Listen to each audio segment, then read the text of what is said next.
Yanis n'avait rien. Pas de diplôme, pas de réseau, pas d'argent.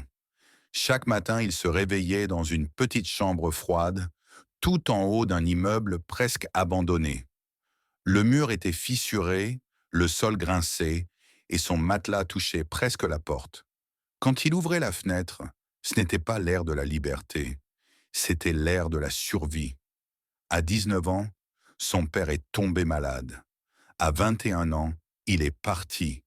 À 22 ans, Yanis est devenu l'homme de la maison sans jamais avoir appris à l'être. Sa mère comptait les pièces. Sa petite sœur comptait sur lui. Et lui comptait les jours. Chaque jour, Yanis sortait chercher du travail. On lui disait souvent « On te rappelle ». Mais personne ne rappelait. Il lavait des voitures sous le soleil. Il portait des sacs plus lourds que ses rêves. Il livrait des repas pendant que d'autres mangeaient tranquillement. Le soir, il rentrait épuisé, parfois avec juste assez pour acheter du pain. Il regardait les réseaux sociaux, des gens de son âge en voyage, en voiture, en liberté. Lui, il fermait l'application et ouvrait sa réalité. Un soir, assis seul sur un trottoir froid, Yanis a regardé les lumières de la ville. Il a murmuré « Si je continue comme ça, ma vie va finir avant d'avoir commencé ». Ce soir-là, il n'a pas pleuré. Il a décidé. Yanis n'avait pas d'argent pour étudier, mais il avait un téléphone et une connexion. Pendant que les autres dormaient, Yanis apprenait. Il cherchait comment vendre en ligne, comment créer une page, comment attirer un client, comment transformer du temps en argent. Pendant que certains faisaient défiler TikTok, lui faisait défiler son futur. Il a commencé petit, très petit, une page simple, des produits simples, des photos imparfaites. Les jours passaient, aucune commande. Une semaine, 2 semaines, un mois, zéro. Beaucoup auraient abandonné. Mais Yanis avait compris une règle du business.